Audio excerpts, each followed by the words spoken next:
The story begins in a city that had already survived what many believed no capital could endure. London, in the winter of 1942, was a place shaped by fire, scarred but unbroken. Whole streets remained piles of fractured brick and twisted steel. Gaps where houses once stood had become empty, windswept lots. At night, the city glowed faintly with the dull orange memory of the Blitz, the remnants of fires that had burned 18 months before.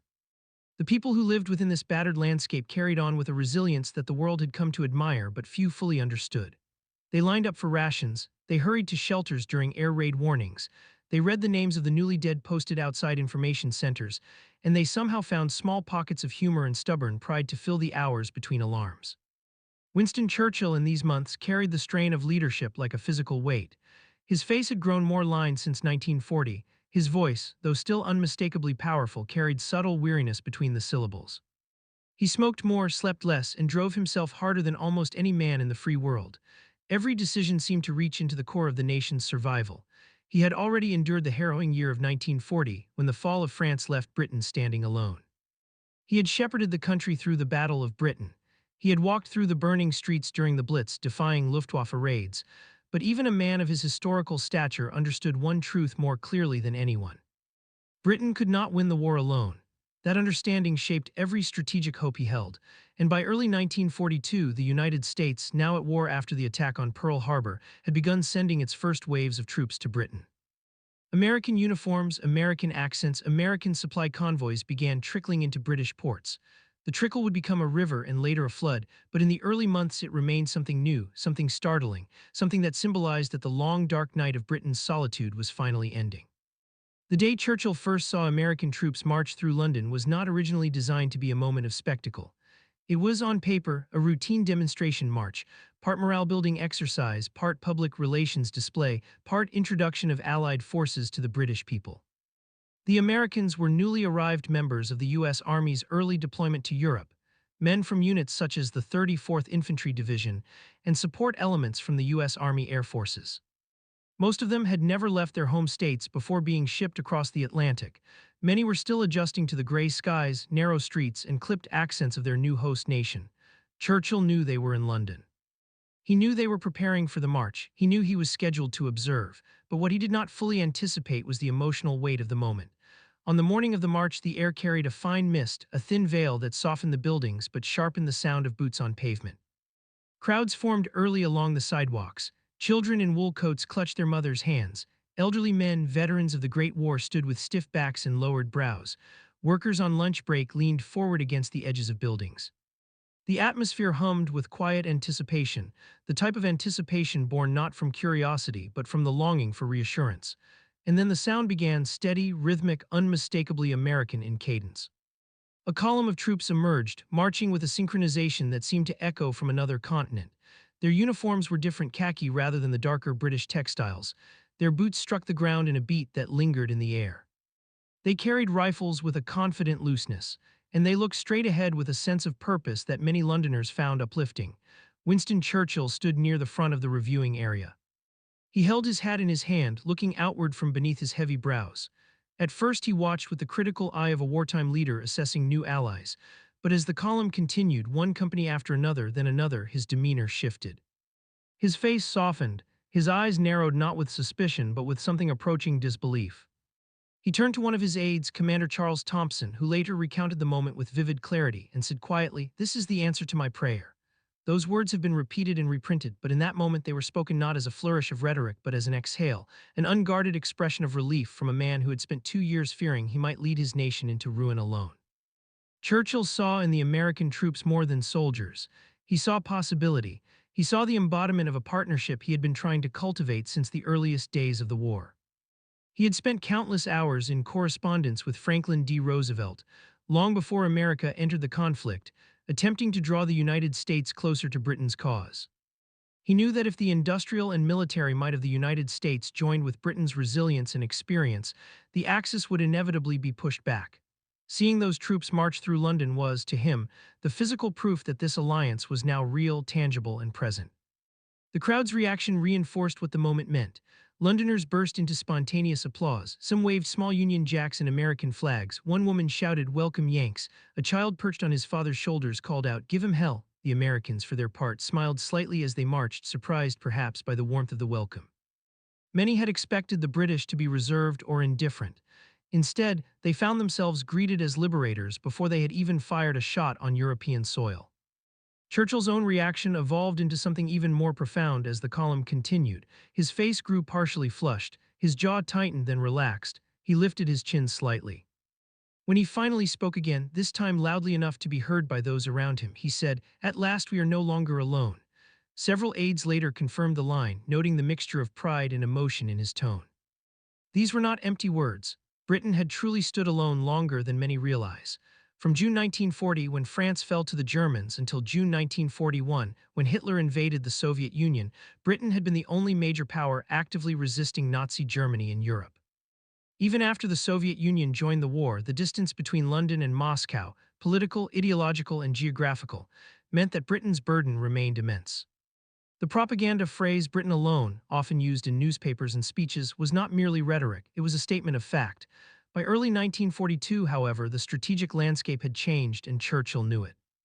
American troops on British soil meant that, at last, a superpower with vast industrial reserves and millions of men available for mobilization was preparing to join the struggle. Britain was no longer a beleaguered island holding the line. It was becoming the forward base for an Allied counteroffensive that would ultimately liberate Europe. As more American troops passed, observers noticed the small contrasts between the two nations' military cultures. The Americans marched with a looser rhythm than the British, occasionally breaking into smiles or exchanging nods with the crowd. Their uniforms looked newer, their gear shinier, their faces younger. Many of them were volunteers who had rushed to enlist after Pearl Harbor. Some were National Guardsmen who had been federalized into active service. Most were not yet hardened by combat, but they radiated a raw confidence that Britain, worn by years of war, found inspiring. Churchill watched every detail. He saw the youth, the strength, the sheer numbers.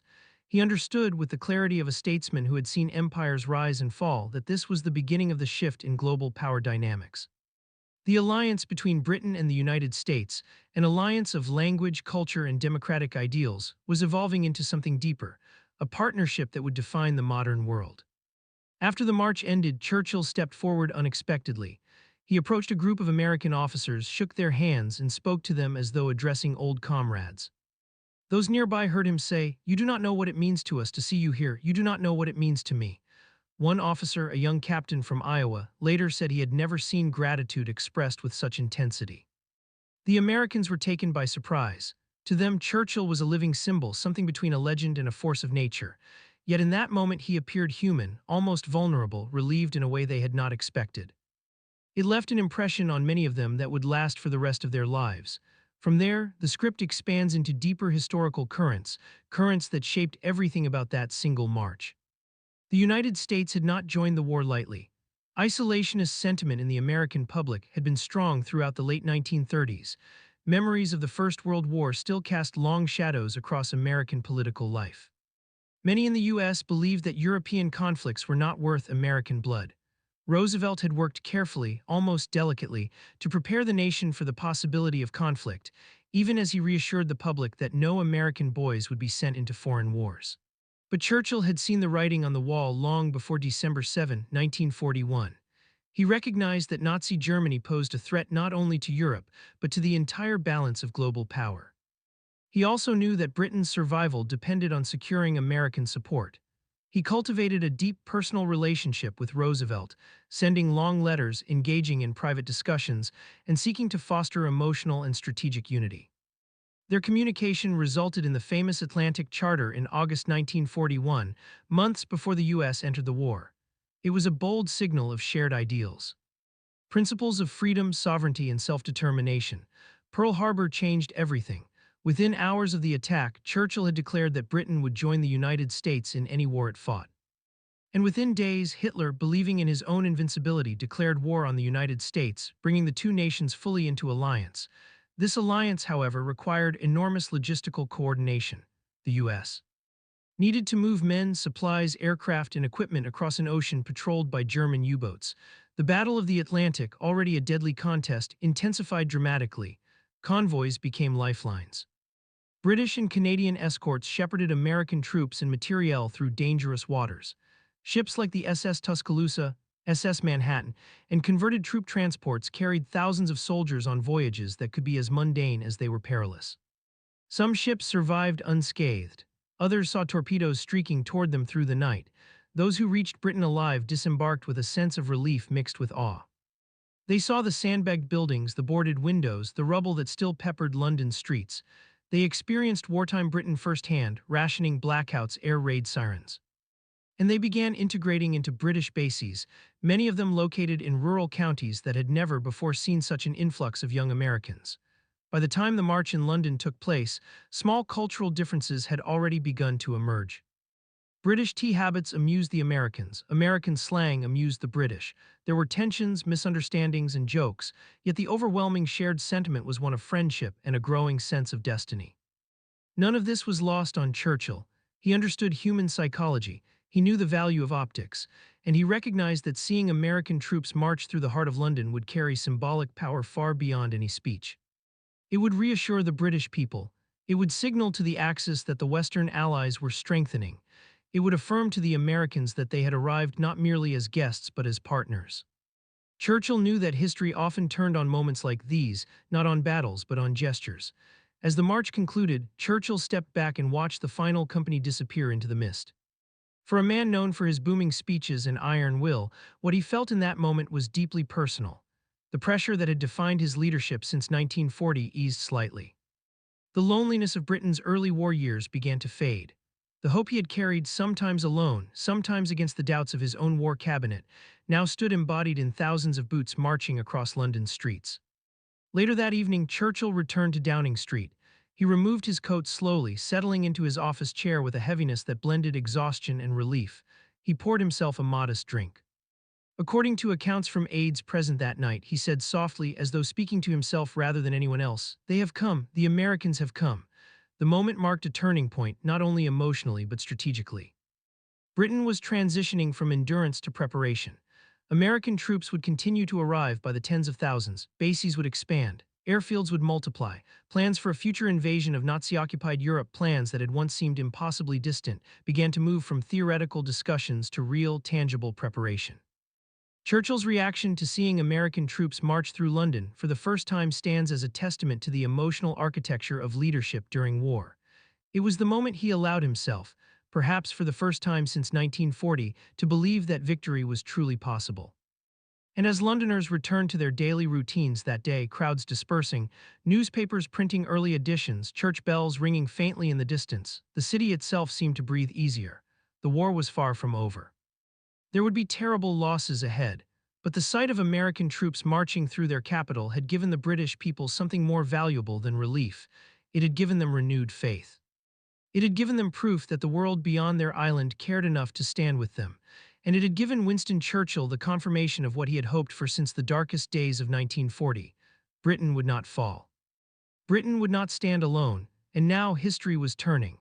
In the days that followed the march, Churchill's staff observed a noticeable shift in the Prime Minister's demeanor. Though the war continued to bear down on him with relentless weight, he carried himself with a renewed determination, a reawakened energy. Those close to him noted more humor in his exchanges, sharper wit at the war cabinet table, and a distinctive spark returning to his eyes. The presence of American soldiers had not changed the immediate military situation, but it had shifted something far more valuable: the psychological balance within Britain's leadership. Behind the scenes, the arrival of American forces triggered a wave of logistical adjustments across the country. British officers coordinated with their American counterparts on training schedules, housing arrangements, and supply distribution. Rural areas across England, Scotland, and Northern Ireland began to see construction projects as new American bases took shape. Airfields expanded, storage depots grew.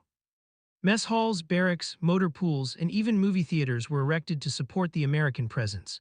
Every hammer strike and cement pour symbolized preparations for future operations the public knew nothing about. Meanwhile, American soldiers tried to adjust to life in wartime Britain. Many arrived with preconceived notions shaped by films, newspapers, and letters from earlier visitors. Some expected an old-fashioned, overly formal society. Others thought they would find a nation crushed by wartime hardship. What they encountered was something more complex, a people worn but unbroken, pragmatic yet spirited. In pubs across London, Birmingham, Manchester, and Liverpool, American troops struck up conversations with British servicemen and civilians. The accents mixed, sometimes awkwardly, sometimes harmoniously. Americans introduced British patrons to slang phrases that made them laugh. The British taught the Americans how to properly enjoy tea breaks, understand the London Underground, and navigate the nuances of rationing. It was common to hear an American remark on the size of British beer glasses, the lack of ice in drinks, or the surprising politeness of London taxi drivers. All of these interactions helped cultivate the growing sense of Allied unity. But none of them carried the emotional magnitude of the moment Churchill experienced during that march. His private reflections on the event revealed just how deeply it had affected him. He confided to Clementine in a letter that the sight of American troops represented a bridge across the Atlantic made not of steel or wood, but of resolve. He knew that history's greatest wars were won not only by armies on the battlefield, but by the strength of alliances forged before the first shot of a major campaign was fired. At the same time, an equally important transformation was happening inside the American military leadership. General Dwight D. Eisenhower, who would later command the Allied invasion of Europe, arrived in London in June 1942. He began studying British defensive systems, meeting with senior officers, and absorbing everything he could about the European theater. He understood that cooperation between the U.S. and Britain would require an intertwining of two military cultures that, while similar in values, differed in methods and temperament. Churchill met Eisenhower for the first time in the summer of 1942.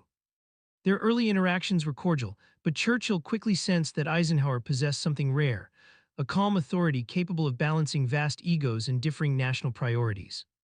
Churchill admired leaders who projected confidence without arrogance, and Eisenhower fit that description perfectly.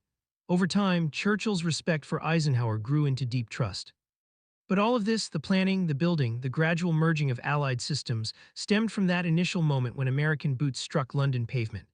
It was as though the march served as an emotional anchor, a symbolic guarantee that the future they were working toward was achievable. Ordinary British citizens continued to reflect on the moment as well. Newspapers published editorials describing the march as a milestone in the war effort. The Times called it a sight that shall remain etched in the memory of the Empire. The Daily Express wrote, "The Americans have come not only with guns and gear but with the confidence of a nation unbowed." Letters to the editor expressed gratitude, curiosity, and in some cases amusement at the swagger of the new arrivals. The arrival of American troops also drew the attention of German intelligence. Reports sent to Berlin noted increased Allied troop activity, shifts in British infrastructure, and new construction that suggested large-scale preparations. Hitler and his high command, however, grossly underestimated the scope of what was coming. They believed American forces lacked experience and would crumble under battlefield pressure. They dismissed the growing unity between the Allies as superficial. Churchill, by contrast, saw each new arrival as another piece falling into place in the grand strategy of the war. He spent countless hours in briefings analyzing the numbers, the tonnage of supplies arriving in British ports, the number of aircraft being assembled in American factories, the naval escort schedules protecting transatlantic convoys. Everything pointed toward a future in which Allied strength would surpass that of Germany, but that future was not yet secure. The spring and summer of 1942 brought heavy losses across multiple fronts. The fall of Singapore earlier that year had been a devastating blow to British prestige. Rommel's Africa Corps threatened Egypt. German U-boats continued sinking vital convoys at alarming rates. And British cities still endured sporadic Luftwaffe raids. Churchill understood that the war could still turn on a knife's edge.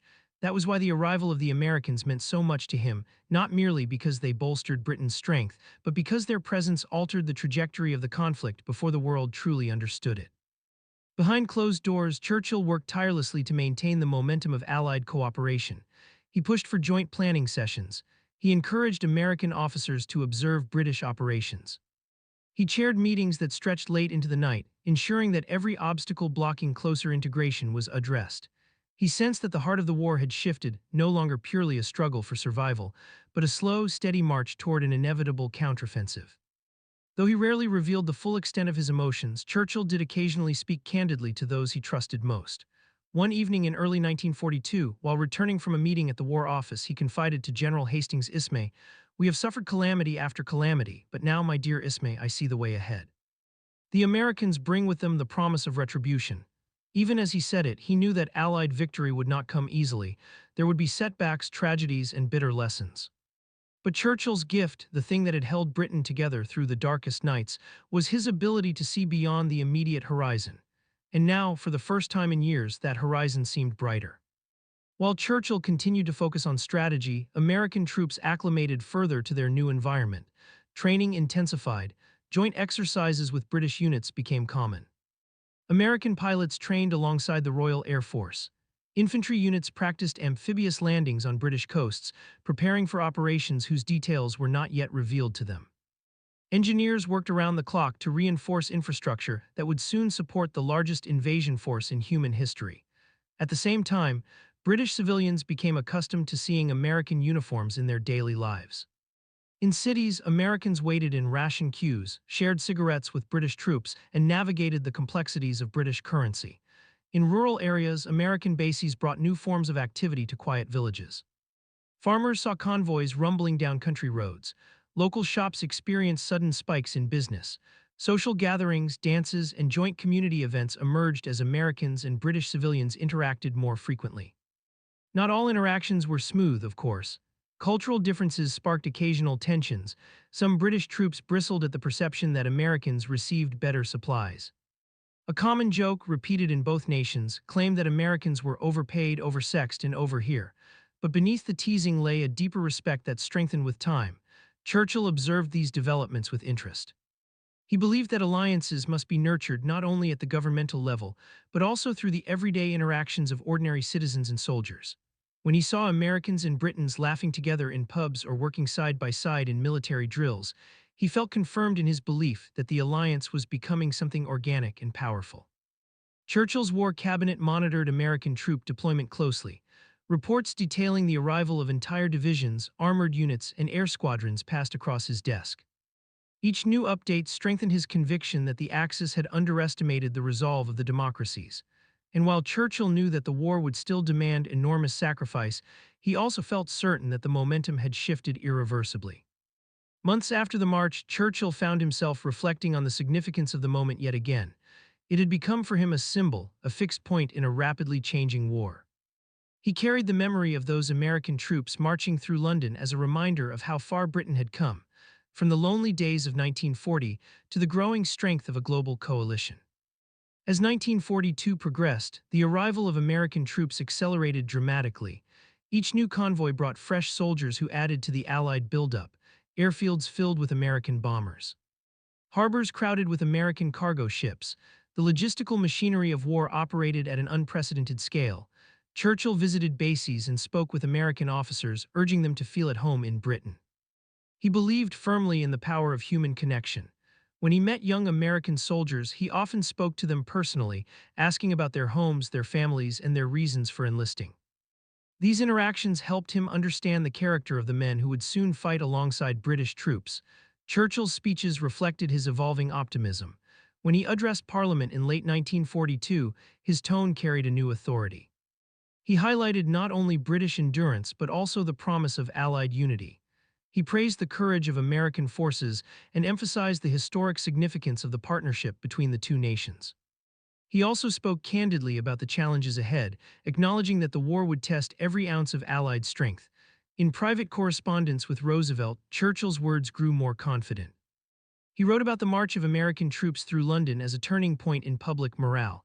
He conveyed how profoundly the sight had affected him, describing it as a moment when hope took physical form. Roosevelt, ever the statesman, responded with characteristic warmth, affirming the shared mission of both nations. By the autumn of 1942, the combined Allied strategy was taking clearer shape. The joint British-American invasion of North Africa, Operation Torch, was launched in November. For the first time, American and British forces fought together in a major theater of war. Churchill watched closely as American troops engaged in battle, aware that their performance would influence public perception and the future of Allied operations. American forces met stiff resistance in places and early setbacks tested their resolve. But as the campaign progressed, American units adapted quickly. They demonstrated resilience, courage, and growing tactical skill. Churchill felt vindicated in his belief that the Americans would rise to the challenge. Their victories in North Africa strengthened the alliance and validated the effort to integrate American troops into the broader strategic framework. Churchill often returned in his mind to the image of the Americans marching through London, not because it was their first combat action, but because it symbolized their arrival into the war effort as equals. He believed that the march represented the beginning of a partnership that would reshape the world after the war. Even as the tide slowly began to turn in favor of the Allies, Churchill never forgot the depth of emotion he had felt. The moment had been for him both a political and personal turning point. The trust he placed in the Americans extended beyond strategy or logistics. It became a fundamental part of his worldview. He believed that the United States, through its energy and idealism, would help lead the world into a new era once the conflict ended. Thus, the story of that first march was not merely a ceremonial moment in wartime London. It was a manifestation of the larger forces at work, forces of unity, resolve, and shared destiny. And as Churchill later acknowledged, even in the darkest hours ahead, from the brutal fighting in Italy to the massive casualties on D-Day, he held on to the memory of those Americans marching through the city he loved. It reminded him of the power of alliances, the importance of solidarity, and the resilience of free nations determined to prevail. The war would continue to demand sacrifice.